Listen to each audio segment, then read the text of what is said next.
తాకట్లో ఉన్న మీ బంగారాన్ని విడిపించి ఆ రోజు ఆన్లైన్ రేటుకి కొంటాం. Sharma gold company.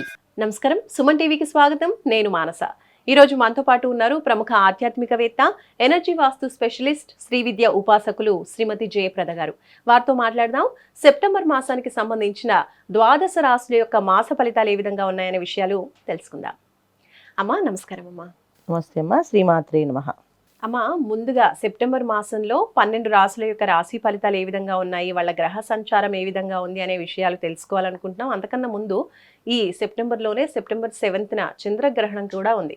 కాబట్టి ఆ గ్రహణం గురించి, గ్రహణం ప్రభావం గురించి, దాంతోపాటు 12 రాశులకి సంబంధించి గ్రహ సంచారం ఏ విధంగా ఉంది అనే విషయాలు కూడా తెలియచేయండి. చంద్రగ్రహణం అనేది మనకి 7వ తారీఖే వస్తుంది, అంటే మొదటి వారంలోనే వస్తుంది కనుక కాస్త దీని ప్రభావం అనేది అన్ని రాశుల వాళ్ళకి ఉంటుంది. ఇప్పుడు ఈ రాశికి బాగుంటుంది, ఈ రాశికి బాగుండదు అని కాకుండా అన్ని రాశులకి ఈ ఇబ్బంది అనేది ఉంటుంది.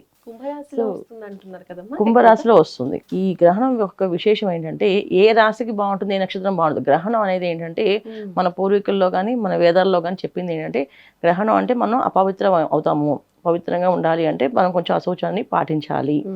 అశౌచాన్ని పాటించాలి అంటే మనం ఏంటంటే కొంచెం మైలు పడతాం, మళ్ళీ స్నానం చేసుకుని మళ్ళీ మొదలు పెడాలి. అంటే పట్టు విడుపు ఈ స్థానాలు అనేది కంపల్సరీ చెప్తాను. ఇది మన శాస్త్రాల్లో. సో ఈ సమయంలో దేవతా అభిషేకాలు కానీ, పూజలు కానీ, తర్వాత దేవాలయాలు కానీ అన్ని కూడా మూసివేసి పెడతాం. అవన్నీ కూడా ఏంటంటే మన వేదాల పుస్తకాల్లో ఏం చెప్పారంటే ఇవి చేయకూడదు అని చెప్పారు. మనం దాన్ని ఆచరిస్తున్నాం.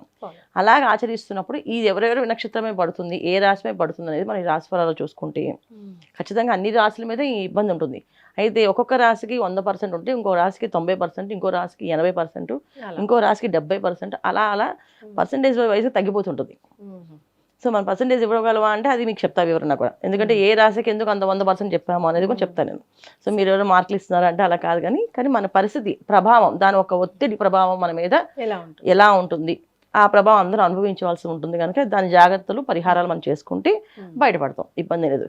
మన పెద్దవాళ్ళు ఏం చెప్పారంటే ఏ సమస్యకైనా పరిష్కారం ఉంది. సో ఆ పరిష్కారం మీరు ఆచరించి పాటిస్తే కనుక ఖచ్చితంగా బయటపడిపోతాం. సో పరిష్కారము మనం చేసుకునే మన చేతుల్లో ఉంది, కానీ చేసుకోవచ్చు. సో భయపడిన అవసరం లేదు.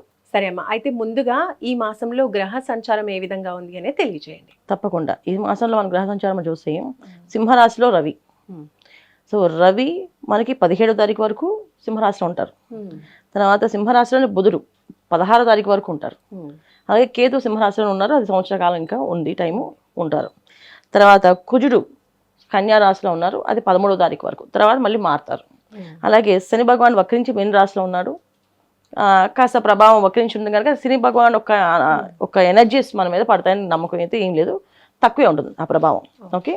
అలాగే రాహు వచ్చేసి కుంభరాశిలో ఉన్నారు, గురువు మనకి మిథున రాశిలో ఉన్నారు.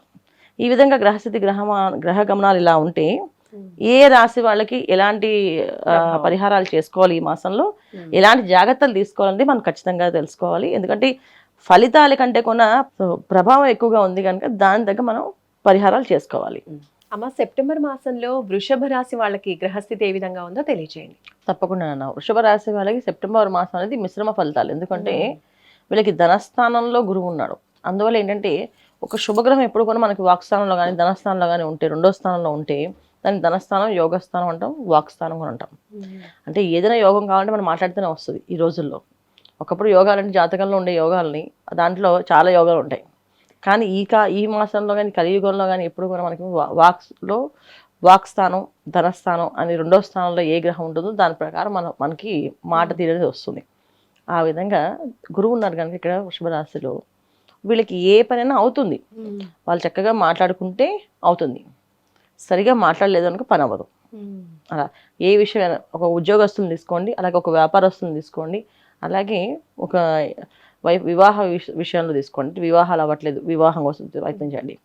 వీళ్ళు మాట్లాడే విధానం బాగుంటే అన్ని అనుకూలంగా సహకరిస్తాయి, లేకపోతే ఇబ్బంది పడతారు. ఎందుకంటే తృతీయ స్థానం శుక్రుడు అంటే వృషభ రాశాధిపతి అయిన శుక్రుడు కర్కాటకంలో ఉన్నాడు. సో కర్కాటక రాశిలో తృతీయ స్థానంలో ఉండడం వల్ల అంటే కొంచెం సుఖం అనేది దూరం అవుతుంది. ఏదైనా కాస్త అనుకూలంగా జరుగుతుందో అంటే కొంచెం కష్టపడితే కానీ జరగదు. ఈ విధంగా ఉంటుంది. పంచమ స్థానంలో కూర్చుంటున్నారు కనుక కాస్త అగ్రెసివ్గా పనిచేస్తుంటుంది. చతుర్థ స్థానంలో రవి, బుధుడు, కేతువు, ఈ 3 గ్రహాలు ప్లస్ కుజుడు, శుక్రుడు, ఇవన్నీ కూడా మనకి ఈ మాసంలో మంచి ఫలితాలు ఇవ్వట్లేదు. వీళ్ళకి అనుకూలమైన ఫలితాలు కూడా ఇవ్వట్లేదు. అందుకని గురువు యొక్క అనుగ్రహం వీళ్ళకి బాగా బాగా పనిచేస్తుంది కనుక చక్కగా వీళ్ళ ఏ పనైనా పొద్దున్న లేచి కాస్త ఓం నమః శివాయ అని చెప్పి అనుకుంటూ, లేకపోతే ఓం నమో నారాయణ అని అనుకుంటూ, లేకపోతే ఓం నమో వాసుదేవాయ నమః అని అనుకుంటూ వీళ్ళు మొదలు పెడితే, ప్రారంభం చేస్తే పని అవుతుంది.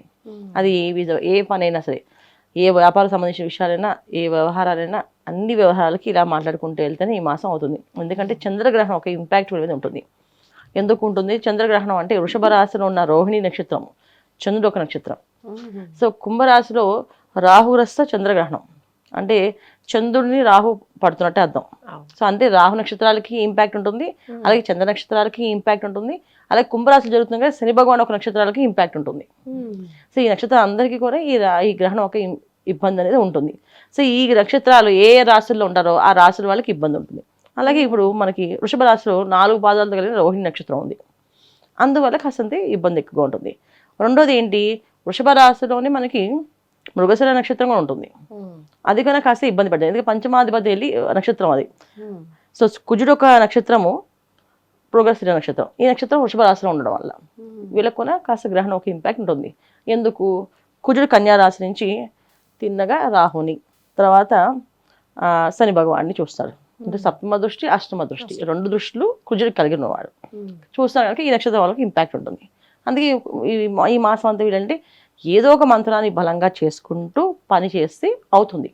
ఏ మంత్రం లేకుండా జస్ట్ నార్మల్గా ఎప్పుడూ తిరిగేలా రొటీన్ లైఫ్లో మనం పడిపోయి వెళ్తూ ఉంటే మాత్రం ఈ గ్రహణం ఒక ఇంపాక్ట్ వీళ్ళ మీద చాలా ఎక్కువగానే ఉంటుంది, ఇబ్బంది పడతారు. అదృష్ట యోగాలు పక్కన పెడితే దురదృష్ట యోగాల దగ్గర రాకుండా మనం జాగ్రత్త పడాలి.